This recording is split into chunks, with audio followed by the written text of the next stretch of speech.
You're watching Back Pages tonight. Welcome back to Mark Ogden, senior writer for ESPN, and Martin Ziegler, chief sports reporter for The Times.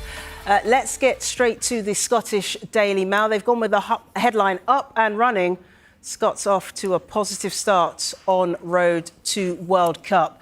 It was a tough performance to start for Scotland, away at Denmark, Mark. But is a point a good result for them? It's a great result. I mean, it's a 14 group, so I think they've got Greece and Belarus also in the group. So it's a group that Scotland can qualify from. It's, obviously I think Greece are probably the slight favourites. They've got a team that has won quite convincingly against Belarus tonight, and I think Scotland play Belarus next. But to go to Denmark, who are a regular qualifier at major tournaments, and come away with the point is a very good result. But obviously Scotland have to back it up, and there's a real opportunity at the moment for all four home nations to qualify for the World Cup, which hasn't happened for, probably over 60, 70 years. I think Wales are top of their group. Northern Ireland won last night.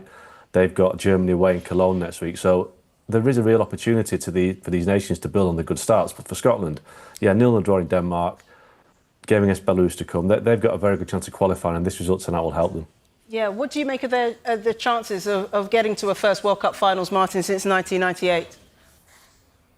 Well, it's a 48-team World Cup this time next year for the first time, up from 32. But I think it's like at least 4 European places extra. So there is more opportunity to do so. And I think this was a really important point for Scotland. Denmark were the top seeds in the group.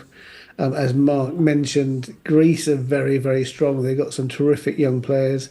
17-year-old Kostas Karetsa scored tonight, got an assist. I think he looks a really great player. So Scotland will have it all to do against Greece as well. But what a great start for their campaign.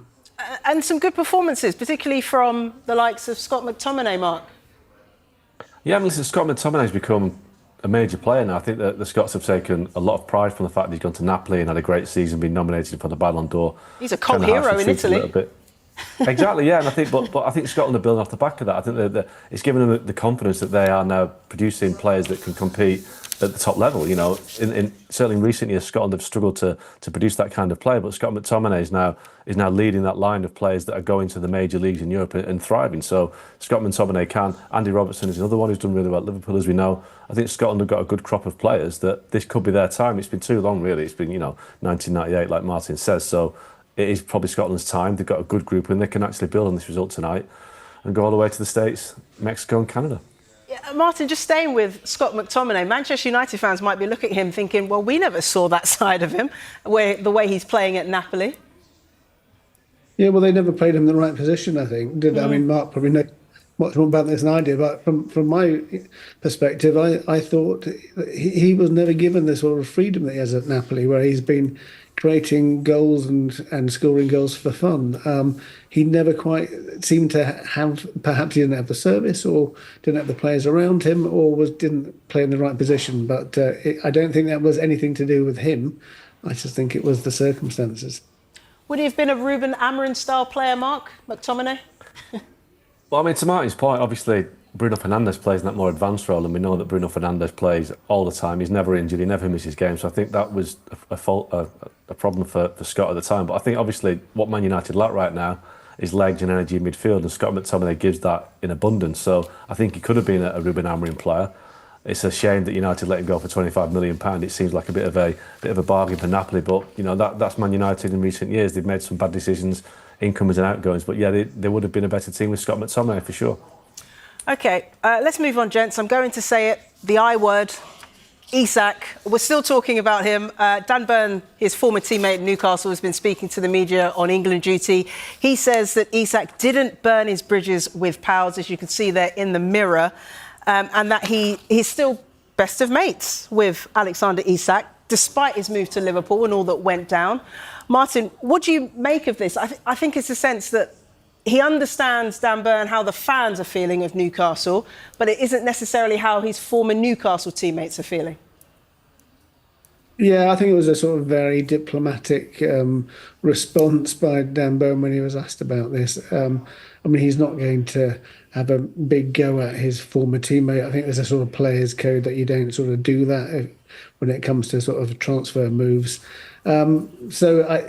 What he really thinks, maybe this is what he really thinks. But I think it's a tricky one for Newcastle players. They must feel slightly aggrieved at the circumstances in which he left, his sort of refusal to play.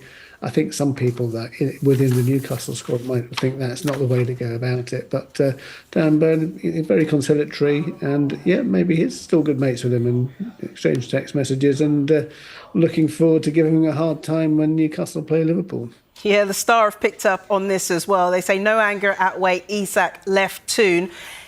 Mark, is Dan Burn being honest or diplomatic? I think he's being honest. I think footballers are more pragmatic than supporters, and Dan Burn knows the flip side of the coin. I think he was released by Fulham a few years ago and was without a club, so he knows that clubs can be as ruthless with players as players can be in this situation with Isak. So obviously he would want Isak in the same team, but he knows that football is a business. Alexander Isak isn't a Newcastle fan. He's a footballer that wants to play for the biggest clubs, win the biggest trophies. So yeah, I think he's being honest. I think he's just saying as it is. It's how footballers think. They don't have the same emotional ties that fans have. I mean, I know Dan Burn's a Newcastle fan, but he's a player and he knows the game. OK, let's move on then to the WSL. The new season is up and running, as are the reigning champions at Chelsea. New season, same ruthless Chelsea, they say in The Guardian. What a performance this was, Martin. And they will be favourites again, Chelsea, to go on and win it for yet another time in the WSL, won't they? Yeah, 6 in a row, I think it is now. I've lost count. Yes. Yeah, and they've strengthened their squad. We'd seen Arsenal had signed Olivia Smith for £1 million, a new record that was swiftly broken by Chelsea. But when they got Alyssa Thompson from Angel City, yep. But. Is Arsenal, though, champions of Europe, they'll have something to say about this new season. But it's a very good start because Manchester City are also one of their top rivals. So they will be very, very pleased to get this season up and running like this. Yeah, they look good, Mark. Yeah, Chelsea are the dominant force. I know, like Martin says, Arsenal won the Champions League last year, and that gives Arsenal hope that they can, I guess, break Chelsea's run. It's a strange situation right now. I mean, I'm going to the United-Leicester game on Sunday, the opening game at United. So it'll be interesting to see how they perform, because obviously they swapped players with Man City this week with, Grace Clinton going to City. And I think it's an interesting time, but they're all chasing Chelsea. Chelsea are the best team. They have the best resources. They have the best coach. They have the best players. But, Arsenal proved last season that they don't win all the trophies. So maybe Arsenal can push Chelsea and win the WSL this time. And Martin, I suppose what the WSL Chiefs will be hoping is that off the back of that Lionesses' success yet again in Europe, that increased coverage, increased exposure and increased fandom of the WSL. Do you think we'll see that this season? Yeah, because we saw that when they won the Euros the first time. So almost certainly you're going to have another bounce. I'm also quite interested. There's the team London City Lionesses, which have been promoted. I think they could spring a few surprises. They've also signed a player for more than £1 million. So that's a statement of intent for them too.